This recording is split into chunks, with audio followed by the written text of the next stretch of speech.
Gaétan Barrette, Pierre Saint-Paul Plamondon, Paul Saint-Pierre Plamondon, voyons, qui aujourd'hui fait une sortie en disant que la violence chez les jeunes, la criminalité chez les jeunes serait un peu la faute de l'immigration. Est-ce qu'on ressort un épouvantail habituel ou est-ce qu'il y a un fondement à tout ça?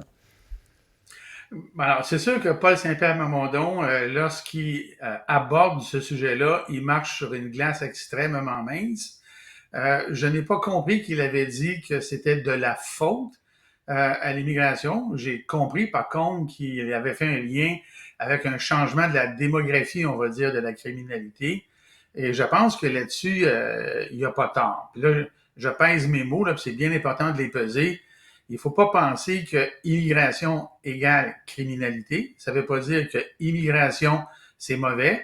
C'est pas ça que ça veut dire. Ça veut dire que dans les statistiques de l'immigration, ben, il faut quand même accepter le fait qu'il y a des gens qui fuient leur pays pour venir dans un pays meilleur, quitte à changer certains éléments culturels d'origine, mais au travail du filet de l'immigration, il va toujours y avoir des mauvais numéros qui vont passer au travers des mailles du Hmm. filet.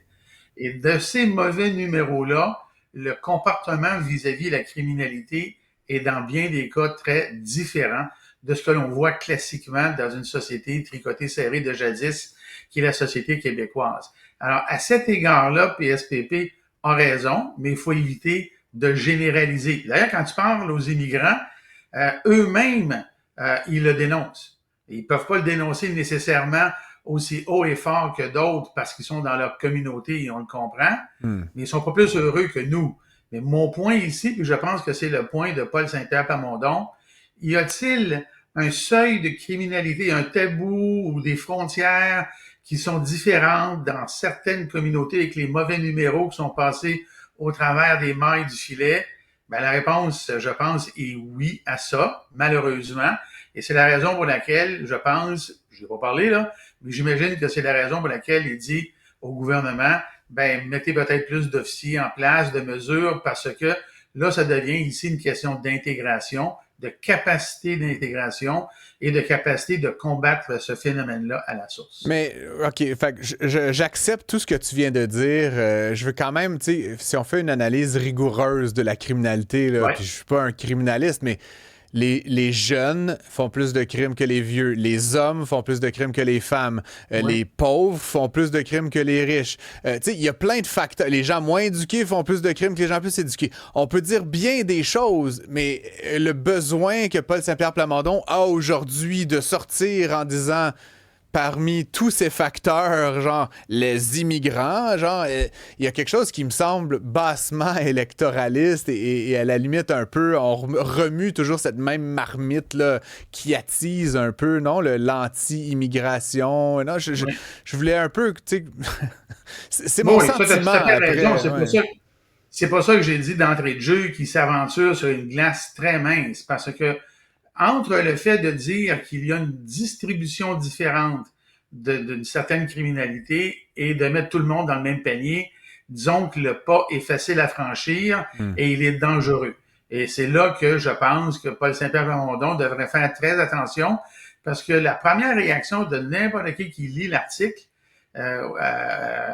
avant de passer au troisième paragraphe, là, ben, on comprend qu'il fait une espèce d'amalgame à la façon, à la Jacques Parizeau, là, lors de son fameux discours. Hmm. Alors ça, c'est très, très malheureux et on ne peut pas faire ça. Maintenant, à l'autre extrême, tu sais, là, à l'autre extrême, ça, tous les aspects de la société sont vécus différemment, dépendamment de la communauté culturelle. Je vais donner un exemple bien simple qui est à l'autre extrême, là.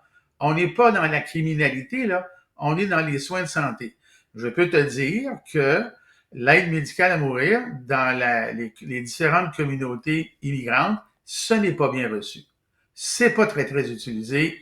C'est même rejeté à bien des écarts.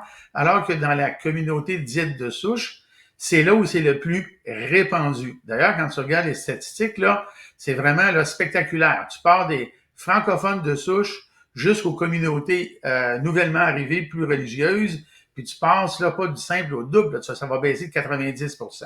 Alors, dans tous les éléments de la vie, et la criminalité en fait partie, tu as une expression de différents phénomènes qui est différente. Alors, les tabous, les interdits, les limites qu'on ne s'autorise pas dans la vie quotidienne, dépendamment de la communauté, ça ne sera pas la même. Alors, là, le problème, c'est que avec la jeunesse que l'on a aujourd'hui, ben, il y a des adultes qui les entraînent. Et ce qui est malheureux dans certaines communautés, c'est que les jeunes se font embarquer de plus en plus dans une criminalité de plus en plus lourde. On n'a qu'à penser à tout au permis de port, pas au permis, mais au port d'armes blanches, pas le permis, là, mais bien la flambée d'utilisation du couteau et ainsi de suite qu'on voit dans nos écoles. C'est quand même quelque chose de différent qui est lié à différents facteurs. Paul Saint-Pierre Plamondon en aborde un, mais je lui suggère fortement de prendre plus de pincettes à l'avenir. Ouais. En même temps, je crois qu'il attise quand même, ou il alimente là, les braises d'une certaine base péquiste. Puis encore une fois, il fait ce qu'il doit faire là, pour s'assurer de ses chances d'être élu en 2026 lorsque l'élection surviendra. Sinon, j'avais une vraie question pour toi, une vraie question de Francis à Gaétan. Gaétan, le médecin, ancien ministre.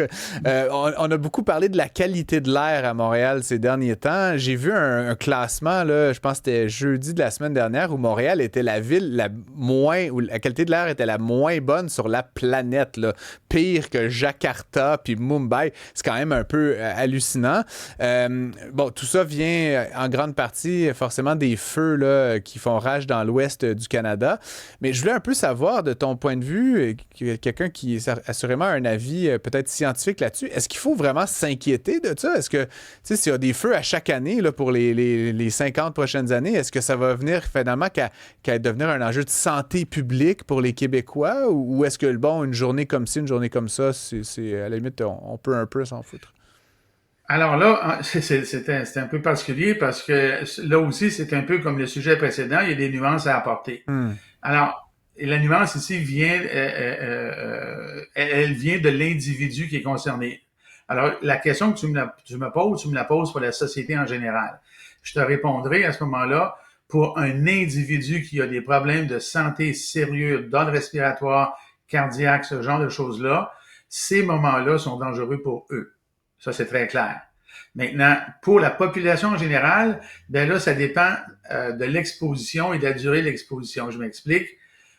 Il y a une semaine dans l'année où il y en a des feux de forêt, puis on a les nuages que l'on a vus à Montréal.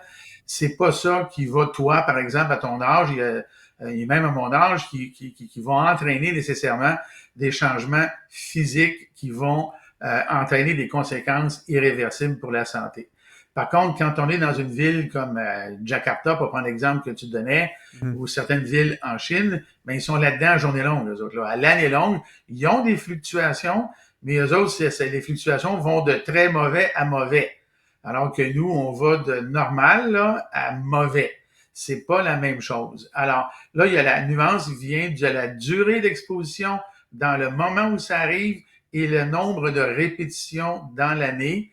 Et là, je pense qu'au Québec, c'est un enjeu, mais d'abord et avant tout, pour ceux, dans l'état actuel des choses, qui ont des problèmes documentés, effectifs, de problèmes de santé cardiovasculaire et respiratoire en particulier.